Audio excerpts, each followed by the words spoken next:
So I'm in Bondi Junction in Sydney, and I'm staying in the most gorgeous tiny home, architecturally designed. It's permanent, it's not on wheels. Let me take you inside, because it is fucking cool.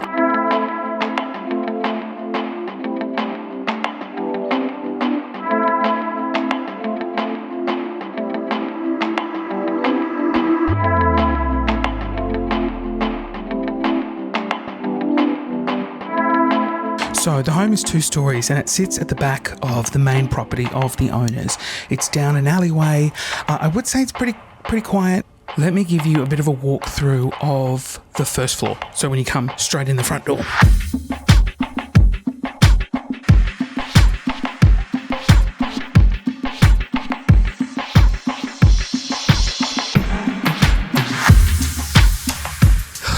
Okay, the bedroom is huge. It's really nice. You've got solid concrete floors. I'm loving the wooded cladded walls and ceiling. I'm a big fan of the clad. I had an excellent sleep last night. I love the layout. It is big.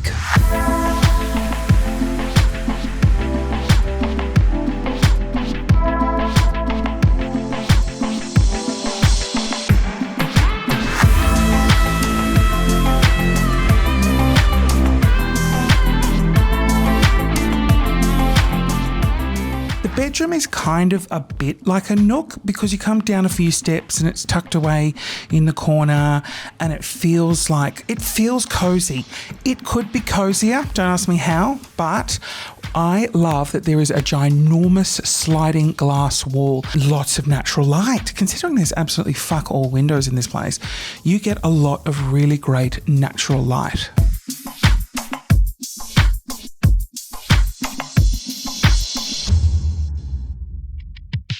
I am such a fan of the sliding wall and this little sort of outdoor garden space.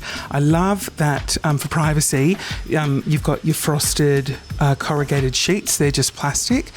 And we're under the stairwell. And look, the stairwell is that, it's like galvanized steel and it really hurts to walk on barefoot. But I don't know whether I would...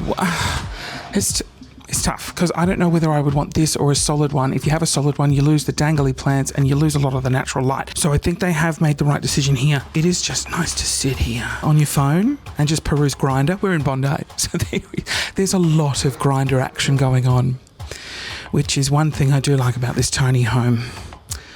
My tiny home is going to be in the middle of bumfuck nowhere with no Grindr action, but that's okay. These are the sacrifices I am willing to make.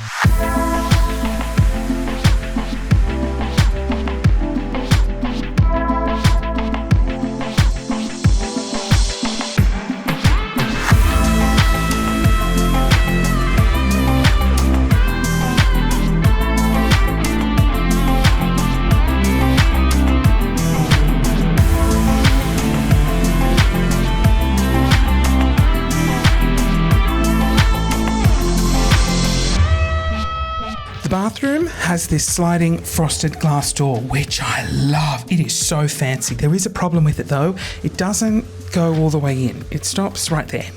And that's sort of like with this door open, like it's a little bit like, also this door sort of closes off the bedroom and the bathroom. It's not a fun door.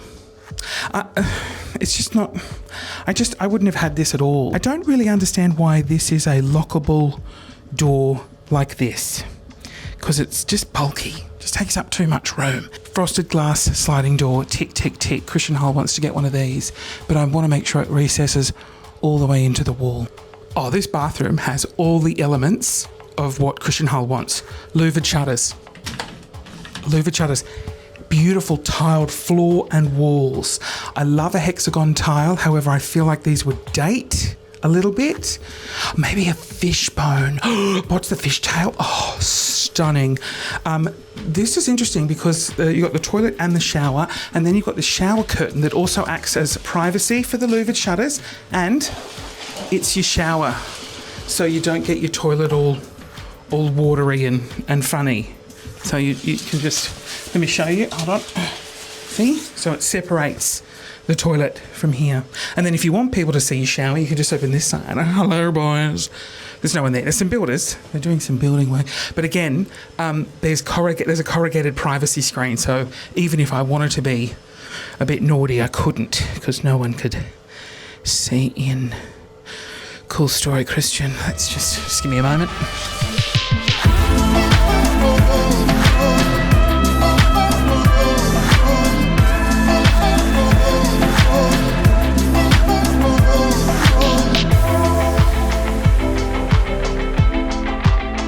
Okay, so now we come to the upstairs portion of the tour where we have a kitchen, we have potentially a single bed, like a lounge day bed, and then you've got like a little nook over here, which is great for just sitting and you get a lot of natural sunlight. You've also got a pretty decent sized kitchen with quite a significant amount of storage and just all this space up here that you could use for an office. I also really like the angled roof. They've continued the wooden cladding. You've got this weird shaped door. Like it's just really fancy. Like this is what I want.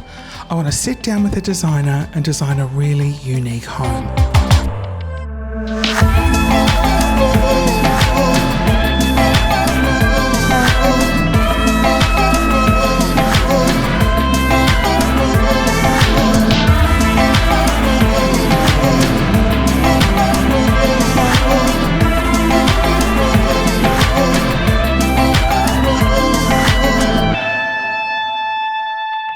There are a couple of choices that I personally would have made. There's no air conditioning. And if you live in Australia, you need aircon. They have bought portable ones, but I feel like in a tiny home, you just want something small and tucked away. I don't know why they didn't install one. My theory is they've maximised the use of space and there's nowhere for them to put the split system. The fans are great. I did have a good sleep. I wasn't too hot, but again, we're not in the middle of summer right now. They've also positioned the windows perfectly. So we get a lot of morning sun and also the afternoon sun.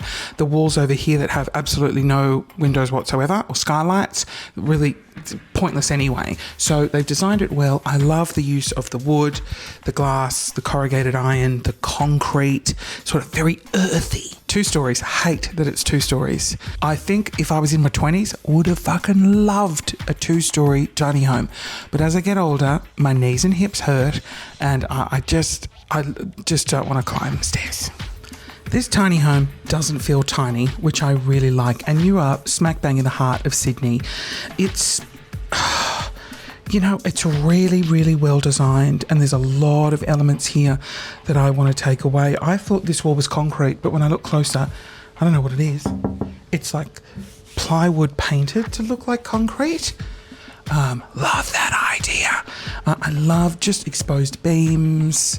It feels really like this should be in a magazine. I really enjoyed my stay here. So central.